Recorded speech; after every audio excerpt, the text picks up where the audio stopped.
Oi, we're here to talk about this weird ass build that I'm running right now. Okay, so it's just an intelligence build with a little bit of faith, not much strength, a little bit of dexterity, no mind. Like, this is just the most optimal way I could find that I can use some of the intelligence weapons that require a little bit of faith and some faith weapons. Like this bad boy. This one's okay. It's okay. I mean, it's a big bonker for sure. So that's always cool. And it has like a unique erupt Ash of War on it. That's really good for stun locking PvE. Um, so this um, enhances finger sorceries. So you're gonna wanna, if you're using this spell, this spell, or this spell, you're gonna want to run this robe. You're also going to want to offhand this staff. You don't have to meet the requirements. You still get the buff from offhanding it. I don't even think it's really good for casting. It might not be optimal to run two of these staffs. I'm not entirely sure. I'll figure it out when I get another one. Um, this sword is weird. That's a really good roll catch, and it's just an L2 machine. You could spam the crap out of it. It's got a charge version of its L2, and it has the Serpent Bow Blade moveset. However, this is a pure dex weapon. It does magic damage, but not much, and it has no end scaling.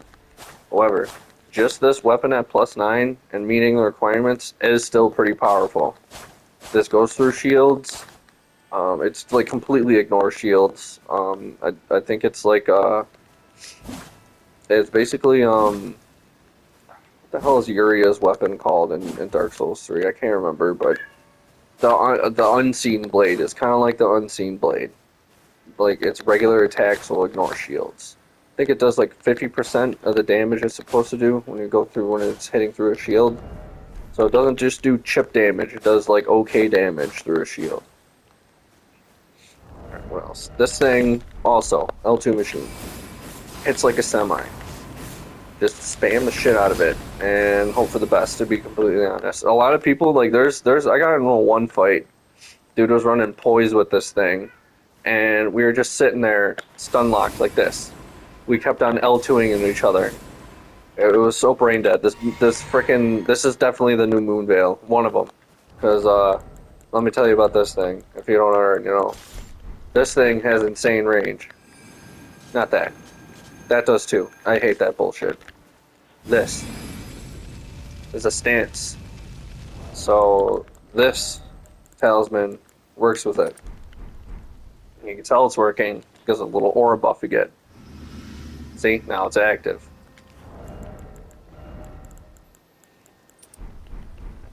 But anyway, this is the new Moon Veil. Look at that. Boom, boom, boom, boom, boom. That's definitely a Moon Veil. Like, that's like the same range as a Moon Veil. Check it out. This thing didn't even get nerfed. This thing is still really powerful.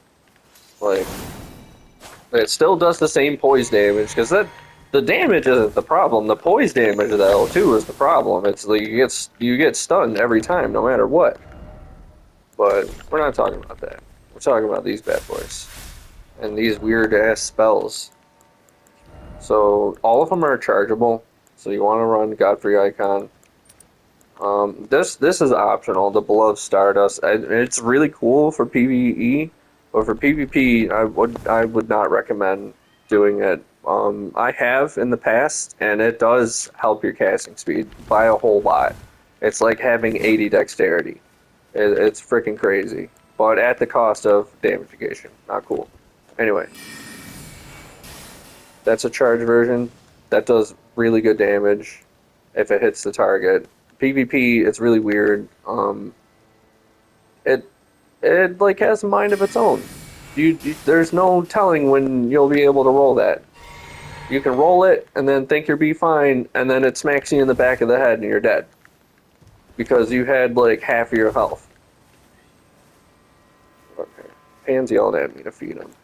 I'm gonna have to wrap this up. But anyway, what I've been doing, what I found is a good play, as because you know how it is. Everyone's freaking passive in this game. Nobody is like aggressive, and if they are, they're a good player, and it ends up being a good fight. But half the time, they're freaking bots, and they run away, and they just outspace everything, and only attack when it's safe. So I found that if you could get them with this, pull them in, and then hit them with one of these, and then do a fully charge, or just somehow lure them into this, and then double cast it and get a fully charged one out. That usually helps them buy the farm pretty easily. This build is not. This is not just a pickup and you just start killing people with it. This takes a lot of effort. This is not a low effort build. Like maybe this is low effort, and this is definitely low effort. This thing's straight up broken. Like that does insane points damage, and it has really good bleed build up. And I'm not even running any arcane. I got 8 arcane, and this thing bleeds people like a motherfucker. But yeah, I just wanted to, tell everybody these spells are cool. If you've never tried magic and you don't want something that's super spammy and it's like something that you actually have to, work for, try using the finger spells. Do the quest line. All you gotta do is from the starting point, go all the way up here, and then down here. I think going to this ruling coast. You know what? I don't really know how to fucking get down there, to be completely honest, because you have to find this weird spirit spring over here that gets you into this castle. There's a way that you could skip Rowena, because normally you'd go through here and you'd fight that lady right here, and you'd pop out right here. And then in which case you would come down here to Morith Ruins. There's like a little spot over here. It's not the big hole that's in here. There's a little spot next to the hole. I completely missed this on my first playthrough. You completely miss it because you're like, oh, you can't jump down there. That's too big of a hole. Like, there must be a different way around somewhere else. No, it's right next to it. It's like right over here somewhere. Like, say this is the gigantic hole. There's like a pathway that'll lead you down more into the hole so you can jump safely down into it. And it leads you down here to Bonnie Village, and then you go all the way around, hit up this place, exhaust everyone's dialogue, get the map, make your way back down over here, blow the horn or frickin' ring the bell, whatever you want to frickin' call it. Come back, talk to them again, run up in here. There's a spot in here into the castle. You go through here. But don't go through there. That's Lake Game area. Chapel. So you're gonna end up going around here into there, and you're gonna find your. This is all flooded, so you're gonna. Then you get to skip all that. That's not necessary for the quest line. What you gotta do is make your way up into the storehouse and do some stuff. Oh, uh, this is where you want to go, right here. So the pathway, as soon as you make it to this grace, there's going to be 2 paths that take you either deeper into the castle, into the storehouse, or it's going to take you out here, and then you run all the way over here. That's where Gravity Missile is. There's a Falling Star Beast over there, and you make your way through here. Blow the horn or toot the bell or whatever you want to freaking call it, there is a big old boss fight, and it is how you get this weapon right here. This is a boss weapon. That boss is pretty tough, not gonna lie.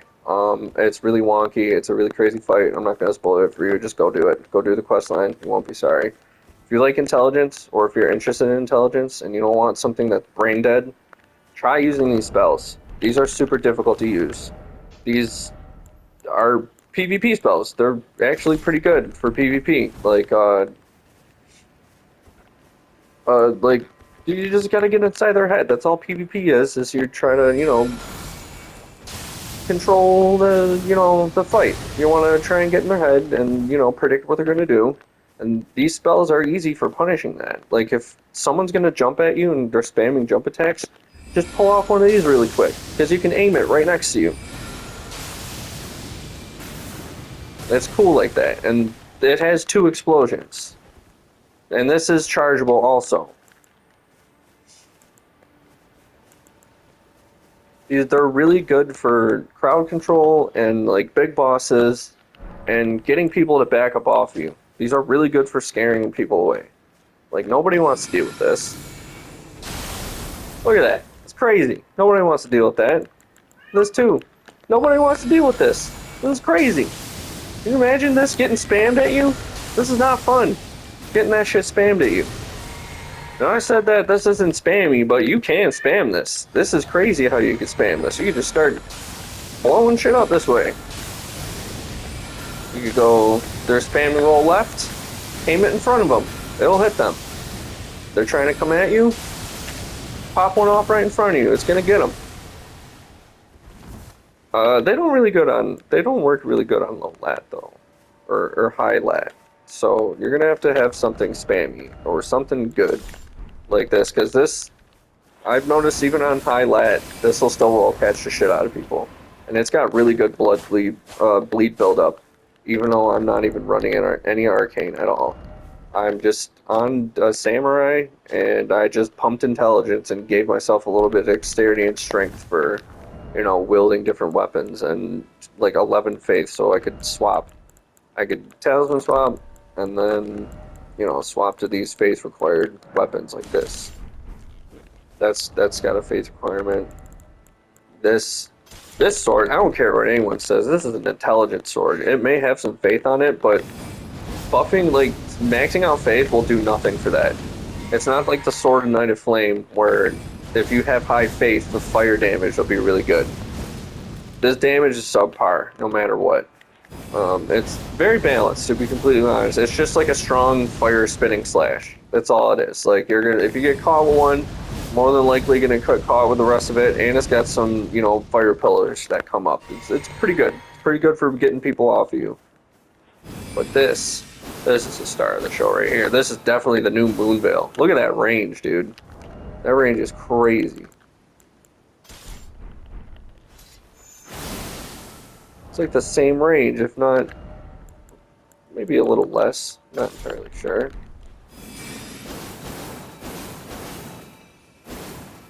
Definitely has a lot of forward momentum. This can be parried. If somebody hits you with the blade, they parry that blade, you're getting parried. I'm pretty sure this is parryable too. So this is very much parry bait. Like these things, that moveset is really slow, it's very predictable. And it's pretty much parry bait. Because Relena or whatever the hell her name is pretty parryable. So, but it's still a good move set. If you're gonna, that's a good move. Just the running R2 into the R1, and then R1 chain. That's really good. This will roll catch people. Bam. Because this will stun lock them. If they get hit with this, they're getting hit with this. 9 times out of 10. Anyway, moving on. Okay, what else do we got here? This is a weird little curved sword. I found this on the side of the road. It's just, that. It's got some really short range, nothing crazy, but yeah, mostly it's the finger spells. They're really fun to use. I've been enjoying them a lot. They're really hard to use though. It's really hard to bait people into getting hit by those. I'm gonna be completely honest. Alright. See ya. Okay, thanks, bye. Fuck are they, dude? Why aren't they coming up on the map? There we go.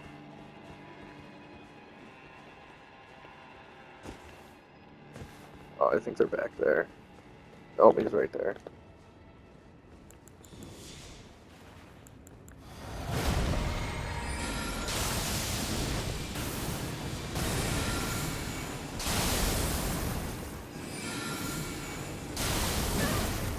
Gotcha, bitch.